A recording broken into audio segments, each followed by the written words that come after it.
All right, welcome everyone. We're Semblance of Sanity. I'm Caleb. I'm Jacob. And we're here for Mushoku Tensei, Season 1, Episode 6. All right. Last episode. Yeah.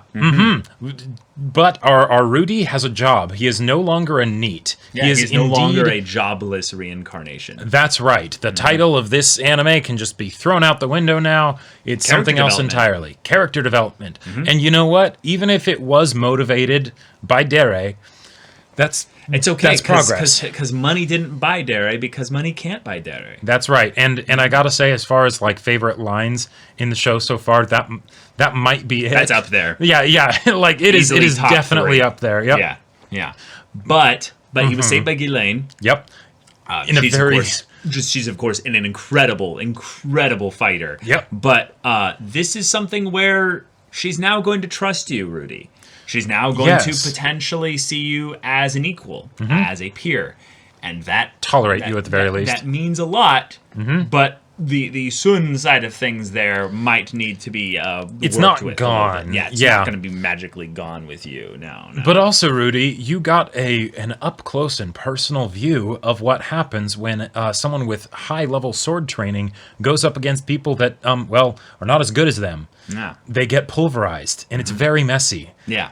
And you almost died. You did. You did indeed. Because man with sword said yeet, and you weren't ready for that. Nope. You don't have basic shield spell reaction available. Exactly. Maybe look into that. Yeah, even though Paul is a really shitty dad, you were safe back at that farm. So, yeah. So maybe it's time to grow up a little bit. Just a little bit. Yeah. Maybe. So, y'all, without further ado, let's get into this. Chess.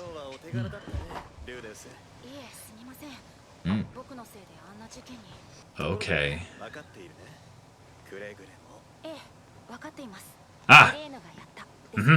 Yeah. Okay. Oh, okay.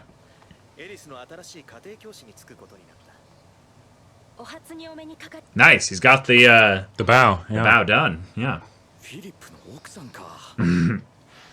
Yep. Opai! That is the first time he's leered at an adult's boobs in a long time. Oh my god! Oh no.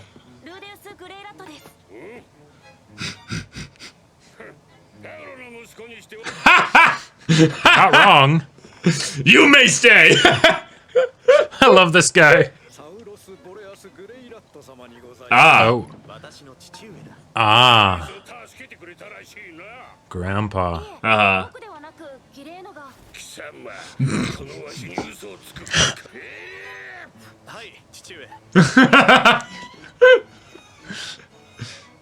Oh my god.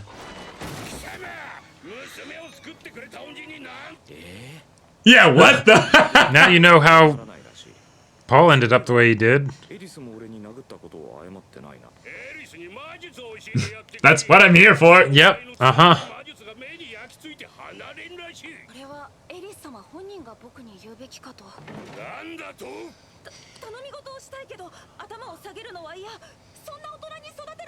Or ask for it at all.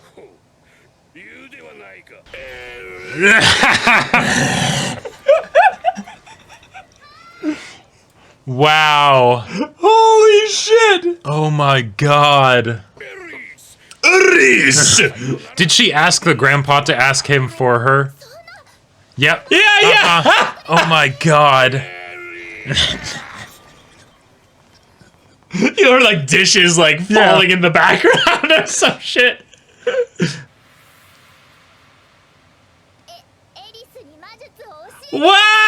What?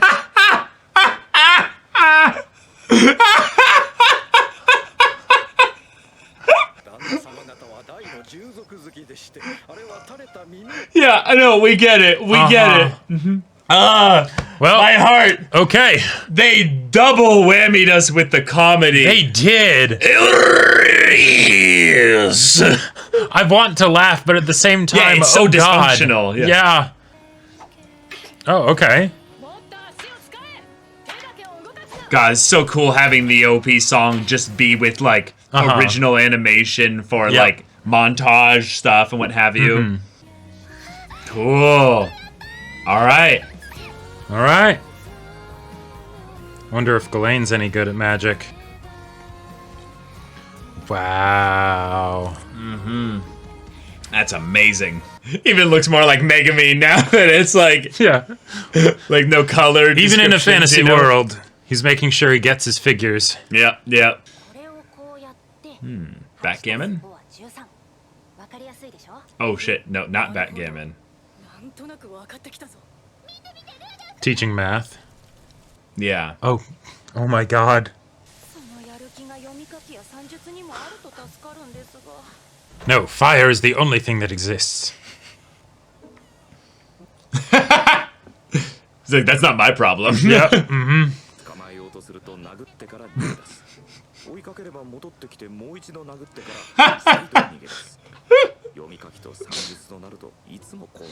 Oh man. Only difference is magic.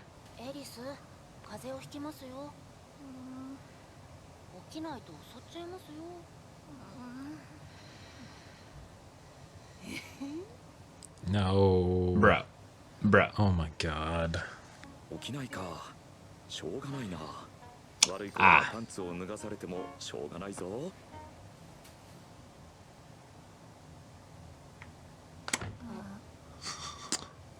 And he goes flying out the window. Yep.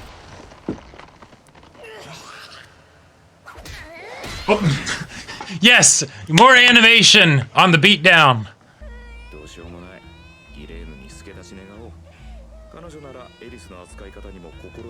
Ah. Yes. Yes. Eris needs managing. Oh god. Oh god. Oh no. I can't wait for this story. Yeah. What's the difference between swordsmen and fighters?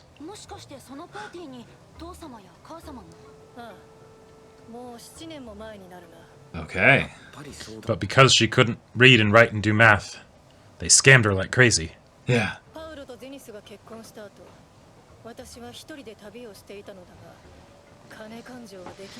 Yes. Oh my god. Oh. And she's like, this is so cool. That's so metal. And it worked.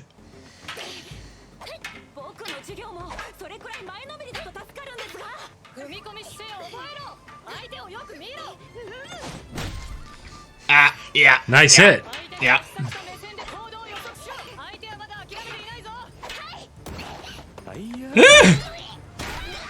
Ow, ow, the neck one, really?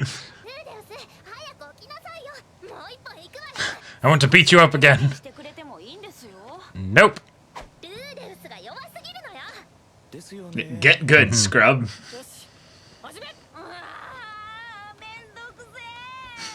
It's what it's like to have a job, yep.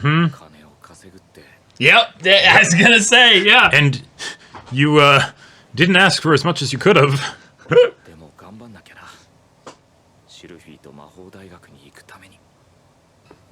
Uh-oh.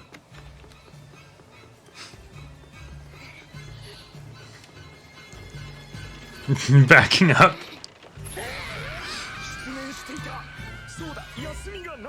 Oh. Oh. Oh.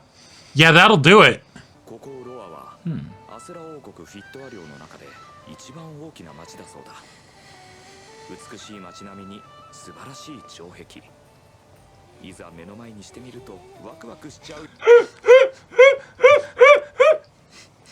I'm in a medieval city with the big walls and everything. Exactly. It's so cool.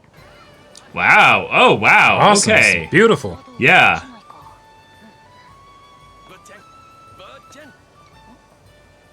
That's a good framework item to, like, kind of get an idea of what's a good price for stuff and what have you. Oh no. You getting conned, dude. Oh. Oh, I mean, maybe not. Maybe it's a magic item. Ha! Why are you trying to sell that to a 7-year-old? Oh, right. Right, yeah. Basic MMO strategy! Yes! ここで頑張って大銅貨3枚まで値切ってからさっきの店で4枚で売ればいくらの儲けが出ますか5-3だす4-3で大銅貨1枚 Yeah. 綺麗な正解 Right. できた I did it. That Move was an from in front of my amazing stall. scene. Just get into it. Yes. 銀貨1枚が10万円くらいっぽいからだいたい70万くらいか。高え。うちの母さんはどんだけSheesh. Yeah. Yep. Yeah, there aren't printing presses here probably, so. Yeah. よく言いますがエリスはお金を持っているんですかおじい様が出してくれるわエリスは I love how Gillian is just holding him up to see the Yes, stuff. yes. 金貨5枚くらい銀貨2枚です安すぎるわよじゃあ私だったらどんだけ高くても銀貨1枚が関の山でしょうね気持ちはありがたいのですがそういうのは自分のお金を持てるよ Good stuff. Yeah. Yeah. I think she's realizing because your math is actually sinking in. She's Right. she's trying to. Uh-huh. Yeah. 帰ったらフィリップ様に頼んでみましょう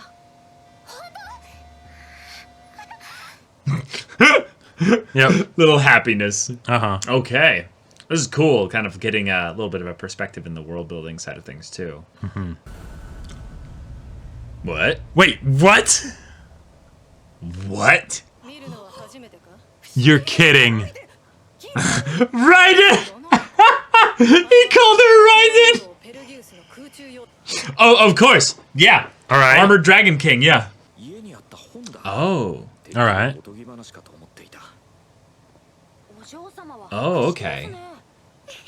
今は交流歴414年だがラプラスとの戦争とやらが終わって400年。ずっと生きてるのか。 Sheesh.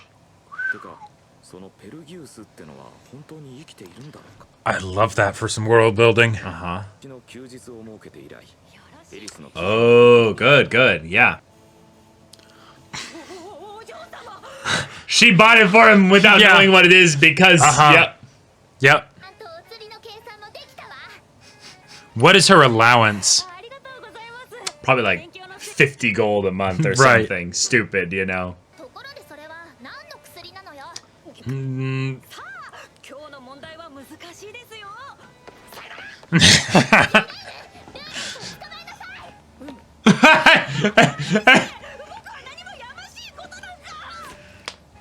oh no. こ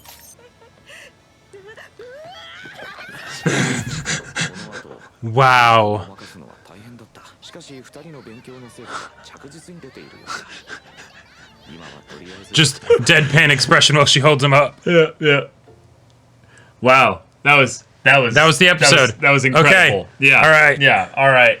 All right. Wow. Okay. So this episode gave us our slice of life world building little mini adventure with also a little bit of a time skip, but also just to kind of keep us on our toes with that we're going to be moving through this kind of training, growing up tutor arc Yep. of sorts quickly, but also not necessarily quickly in terms of the actual show. Like, Right. the show might be here for a long time It's now. still a 5-year job, so this will take a good long time. Right. But the idea of potentially going at it with maybe a few months an episode, like that's something where you're like, oh, okay, so we could Yeah. do this whole thing in 10, 15 episodes or so. Yep. You know, like Yep. that's not too crazy. Yeah, not really. too crazy, and yet that's Yeah. that's a long time for this It's a arc. long time, yeah, And yeah. structurally, this episode, I really liked how they did it. I loved the world building that we got. Yep. Anytime a fantastical like world goes into like the money of things and how things work out that way. It's just one of those things that's a personal like favorite of mine to show how the world works because Yep. money makes the world go around, right? Someone thought about these kinds of things. Exactly, And yeah. the plot might have it come up so it's going to get talked about. Yep, and because this is in a medieval/fantastical world, someone with modern knowledge will go in there and they'll be able to see all the different patterns of oh, this thing is sold for 5, big copper pieces over here and 4 over there. Okay, if you haggle, you could make some money. Cool. Right. What's the difference between a copper, silver, and a gold piece? Yep. Okay, let's break all that down. Right, into some real world equivalents and stuff. That way he can have a framework for everything. Right, and then the idea of, okay, this is what I'm being paid, 2 silver pieces, but Ghislaine is being paid 2 gold pieces. Right. An apple is worth 1 copper piece. But books are worth an insane amount of money. Insane amount. Because, well, there's no printing presses or things like that. So it's a big deal to make. They're not easy to make. The idea is also that education is something that is for the wealthy, primarily. But also the idea that because we have Ghislaine in the story, we get some cool world-building recontextualization of Paul and Zenith as what they were as adventurers, because they are not just necessarily, decent retired adventurers. They were really good adventurers. Oh, yeah. Like, they were some peak adventurers, and getting to retire was probably just their reward for living through all their shit they went through. Exactly.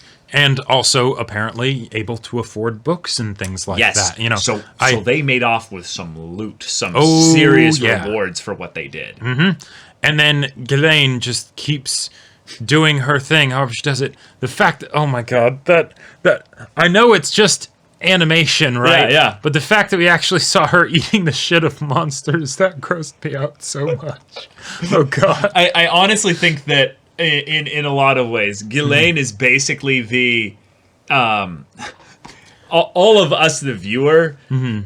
You're welcome. Like, that's basically right. Ghislaine is the fan service for the audience of basically the big tittied. What's the himbo but for women? Like, well, I think wumbo. No, I think himbo is just a twist on the bimbo. Word. Oh, gotcha. But it's not. It's not. Right. Because himbo specifically with regards to attractive, stupid, and generally really there's wholesome. A lot more positive association. There's a lot more positive association. So I'm going to call her a wumbo because she be hulked, she be yoked, she's strong, she's attractive, and she's dumb as fuck. Like she is hilarious. She's hilarious, but the thing is that she is wanting to learn, and she is excited about the idea that it's training, and she's like, yes, I got it. Like this. What's 4 minus 1 or 4 minus 3? 1. Yeah, right. Like that kind of just. Because if she's able to be like king level swords, skills and all that stuff. Yeah. Yes, natural strength and everything. She's goated. Right, but that's also something where she would be a very disciplined person. She knows how to work on things, right? And so then she's given this training, like you were saying, this problem to solve, and she's like, I'm going to figure this out. Yeah. Right? I love her. Taking it seriously. Exactly. I love her as a foil to the whole, like, Rudy Eris dynamic. Yeah. Not just to have an adult around, but but also because I feel like there's a lot of physical comedy that can come from her being around. Oh my god, yes. That is actually a ton of fun. Holding like him to Rudy, look at the books. That was just that's just good. Because of it's course, just wonderful. Right? Like, and because it literally doesn't even. She doesn't even feel it. She's like, exactly. Yeah. Right. Okay. Whatever. And that's something that I really appreciate because some of the other physical comedy was not comedy. No. And fuck all kinds of that. Like that is something that I obviously we were warned, we were told, and this is the worst thing that he's done on screen thus far. And one of the things that does that I am telling myself is like, okay, just remember this is that I believe it's that it's worse earlier on than it is later. Yes. So yes. Okay. The idea because that is something that I would not be able to put up with on a regular basis. Yes, because the thing that we're used to is milder versions of stuff like this, where then the girl just hits him and goes baka, and it's played off for laughs. And it's like, no, eventually that stops being funny. Right. It's funny like once because it's something that maybe both of them are kind of in on the joke. This was completely non-consensual. It was something where he didn't really get like any kind of learning from it or punishment from it. Nope. we just got cool animation of her hit combo on him. Which granted, That's it. I did like the animation on the hit combo. It's okay, cool. But because it was good. Because it was good, you know. But at the same time, it's like, it's just groaning because we're like, okay, if this is the story where you're basically like, no, we're going to give this guy character development. It's like, all right, well, how much time are we going to focus on him not getting that character development? There's the decision to have the main character be a pedophile because he really came from, you know, as bad a place as as you can think, right? Yeah. You know, and then he comes to this place, he gets a fresh start. Cool, awesome, right? Yeah. But you know, the show, the biggest thing that has made me be okay with the way the show handles the subject matter so far is that it's very much felt like a thing where it's we're doing this because of a story decision rather than just for the sake of like showing it. Well, no, I think there's definitely a little bit of there's almost a little bit of a author wants to poke at this thing and be like, I'm going to tackle it. I'm going to tackle on the fact that NEET culture perpetuates the idea that, you know, leering and predating basically young girls in this regard is not that big of a deal. Right. Which is...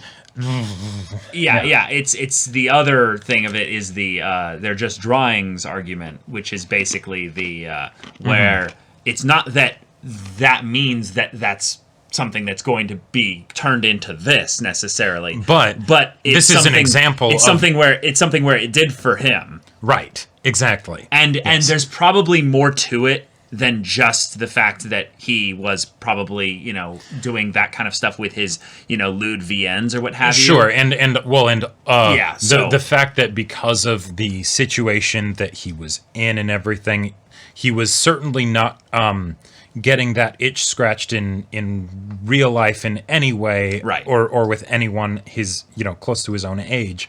So, you know, this is something that ends up coming about as a result of that. Yeah, and also and we don't really know why. We don't really know too much about him as a character beyond the trauma. Yep. So it's going to be interesting to see when the other shoe drops and we see particularly the sides of him that were really distasteful to the point where like he got kicked out. Right. It was a thing for a while where people were okay with him being up there and just slamming on the floor for food and things like that. Exactly. Yeah. And that's dysfunctional, but that's not entirely unforgivable, if you will. There's a lot of times where people who are dealing with some kind of mental illness or some kind of issue in general end up being put into a position where it's like, no, they need to be taken care of. This guy was severely dealing with some shit. Well, not capable of taking care of himself, right? Which is why it's poetic that then he gets reincarnated as a little baby, and then he has people to take care of him, right? And then they slowly start pushing him out of the house. And then can get that do-over of trying to get to the point where he can actually take care of himself. It's work literally a job like he's doing now. Yeah, it's literally the best thing that could ever happen to him, except for the fact that it's not... Except that it's not his fantasy, really. In a lot of ways, one of the things that I think is why I'm particularly really excited about this story is that I don't get vibes of most, I would say, typical isekai with regards to the fact that this is some kind of generic like power fantasy thing. He, if anything, is having to deal with some shit. Sure. And he's being forced in a lot of ways in a way that he wasn't really ready for as a kid, or in this kind of setup here, to deal with a lot of his trauma. Right. But he's actively making progress in a way that makes me go, oh, okay, so then this area is something you're making progress in. This area you could also make progress in. Right. It's the thing of like maybe not. People growing is definitely not linear, right? Yes. And they aren't going to grow in all facets of their life and their personality and stuff, you know, at the same time. Math is not as fun necessarily as magic. Exactly, right?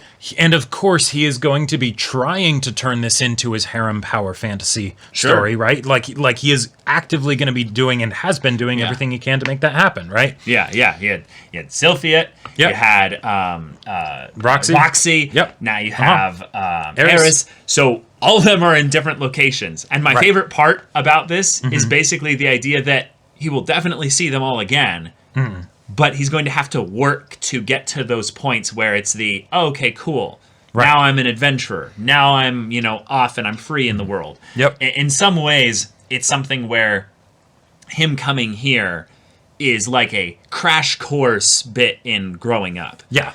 Because he was kind of being allowed to perpetuate that kind of childlike, kind of almost naive kind of side of things with being back at the family. Yep. But now by being here, he's being forced to having to adapt. Exactly. I love the fact that Ghislaine is very clearly Eris's bodyguard, but she actively is learning from Rudy. Yeah. So there's this cool power dynamic where when it comes down to it, if they both gave her orders, she would listen to Eris. Yep. Primarily. Right.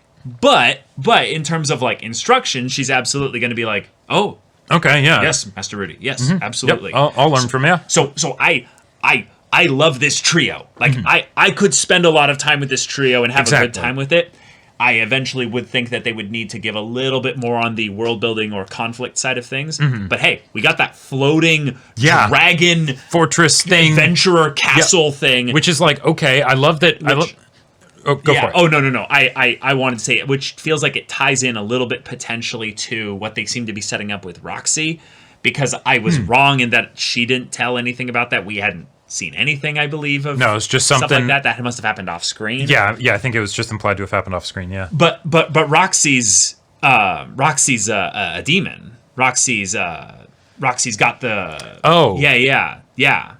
Oh, yeah. Yeah. So that's something where, okay, cool. Well, we'll get to see potentially where that might have tied in with this whole Demon Lord, Demon King Laplace thing, which and I now know a little bit more about what that means because of other shows. Right. Yeah. But here we have something where what would traditionally be expected to be like the main plot, conflict, storyline, whatever, gets just sort of brought up as an aside because, no, this world isn't in danger right now. If it was, well, that's what it looks like. But right now we're at peace, right? And I think that's because one of the biggest strengths of this show, and if not for the scene in the stable, this would probably be one of my favorite episodes so far in the show because it's really nailing that slice of life aspect for the isekai. Yes. And that's where I feel like the isekai thing can really shine the most because slice of life I just love in general, but it's also something where then you can explore the depth of the world because the people are actually in the process of living in it, right?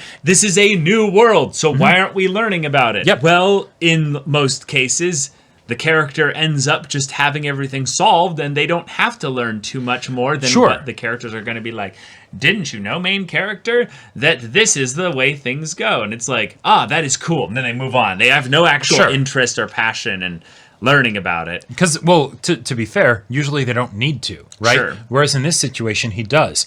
If he wants to get a book, well, sorry, you're only making 2 silver a month, right? While it's possible that Ares would be like, oh, he's not getting paid very much. Maybe you should pay him more, Mom and Dad. Or, the aphrodisiac thing, whatever that means, it broke. Well, I got you a book instead because you were also seeming to be looking at the books. Who knows, right? Sure, that could be a thing where she's like, so if I don't spend my allowance, can I, keep it to get something bigger with, 5 allowances? And they'd be like, Eris! Saving? What? Saving money? But you're already getting 500 gold a month, But no, just the idea of, that's how she could get him a book. Yeah. And that would be really cool. Yep. I also just gotta say, the grandpa, God, I love aggressive character introductions. That was an aggressive one for sure. Primarily when they're for comedy. But one of the things I really liked, and you and I both were very picking up on this, was that it wasn't immediately comedic. It took a little bit of time. Right. Because the music was trying to set us up for the comedy.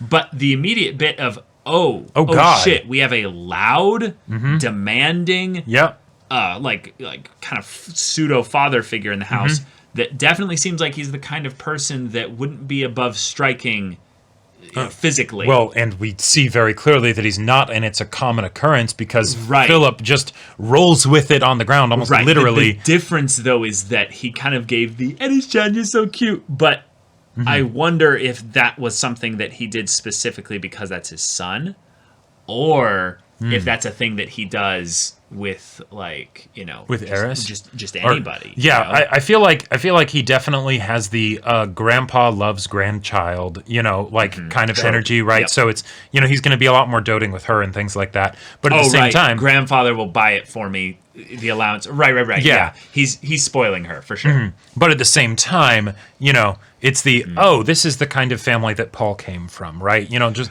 those little extra things. Even if I think Philip's his cousin, not his brother. But it's this is how Paul got to be kind of the way he is. Yeah, I don't think they're really necessarily setting up entirely that that's how Paul is. They might be setting up that this is how just the men in this family have been. Right. But I think they were specifically setting this up as well that this is how Eris is, though. Yes, of course. Because Eris is tsundere, which right, classic trope, but it's a fun to get an actual explanation for it because newsflash, that's not something that actually would work in a functioning society, right? Like unless it's just here's this person with a really shitty personality, that likes to get violent and stuff. It's really funny how actually well done this show is at kind of giving explanations to things that you would probably just accept in any other anime because anime tropes. Yeah. And in this case, they're like, no. The little cute thing. That's because we have a lot of beastkin here that are specifically hired, probably because Grandpa has a kink for them. Grandpa definitely has a kink for them. Yes, and he maybe finds them cute too. It might be entirely wholesome too. Yeah. It could just be the thing of Eris. Yes, these things are so cute. I want to teach you how to be cute like them. Yeah. Right. But then also the tsundere bit. No, you should see her grandpa. Yeah. Holy shit, that guy spoils her and literally does the hot cold thing of Eris! And I died at his introduction and just the whole bit of like, now go do the thing. Right. And she's like, It felt like classic sitcom where on the one hand you're laughing, but on the other hand you're like, oh my god, I can't believe these people are actually acting like this. Holy shit. And Rudy even was basically a third for the audience. He's like, what the? Like, oh man. But the voice acting for it, fantastic, right? It totally sold me on it. I felt like I was in Way of the House Grandpa for a second, And then the fact that because of course he's like, teach my daughter magic, right? She should ask me, herself. What? Oh, well, here's the reason. Okay, that's a good reason. Eris, come down here. Of course, shouting it and stuff. Yeah. But then, no, she asked the grandpa to ask him. Because of course she did. Right? I also love that he doesn't... Okay, so this is one of the things that Paul picked up on. And this is where I think Paul's a smart cookie just in general. But that's because he spent years with this kid. Right. Or with Rudy. Rudy is way too smart for his age. And it's a thing that Paul picked up on. But the other characters haven't picked up on it yet. But the idea that he deftly... crying and... Right, well, no, but deftly handles Philip and the grandpa. Right. Soros Boreas. God, this is such a funny name. But they're like, your reasoning is so sound. I'm going to adjust what I was doing earlier. Me, a wizened older adult. Curmudgeon-y and stubborn and everything. Yeah. Yeah. And the fact that he doesn't even break a beat by being like, wait a minute. Like that. Right. And I can't wait for that to happen again, but with one of the adults here. Yep. Now, thankfully, and for Rudy's case, Ghislaine is too thick as a brick to actually... He's one of them smart people. Do your mind magic. Right. He be smart and... Yeah, she is actually the I like your funny words magic man. Yeah, she is! She is! Yes! Yeah, me smash. Right. And protect. Yep.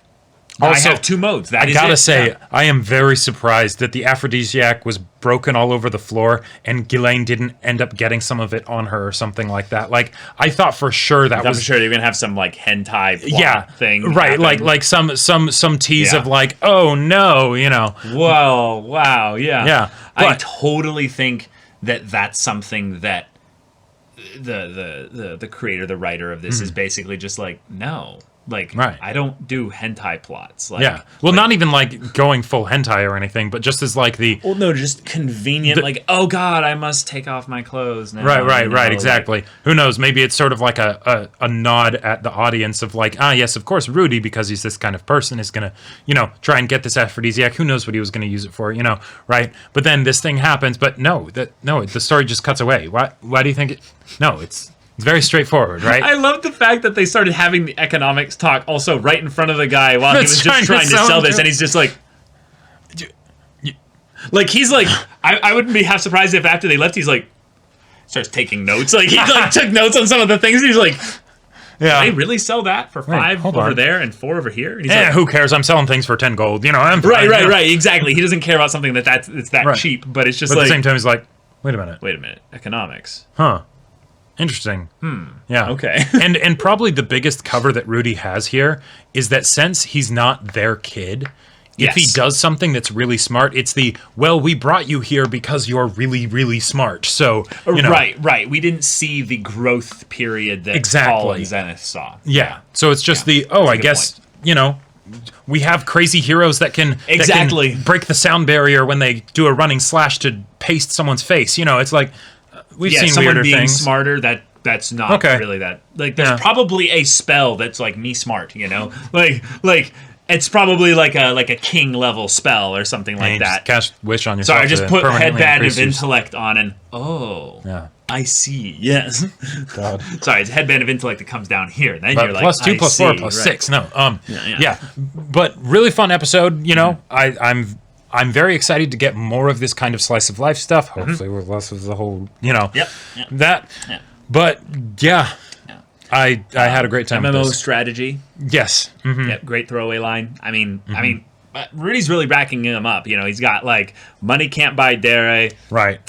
Basics of MMO strategy. Mm-hmm. There was one he said in like the second episode. I'm trying to remember what it was, but yeah, like really good stuff. So, all right, y'all, thank you so much for watching this episode's reaction and discussion. If you want to see the next episode's reaction and discussion right now, though, go check out the link in the description below for our Patreon. You can get an early access there. You can watch full-length timer reactions there, and all this comes with Discord access, so you can chat with us in the community there about this show, about anime in general, and also be sure to check out our Twitch channel. We stream every weekday. The info's in the description. Yeah, so if any of that interests you, we'll see you there. But until then, we're Semblance of Sanity. I'm Caleb. I'm Jacob. And we'll see you all next time.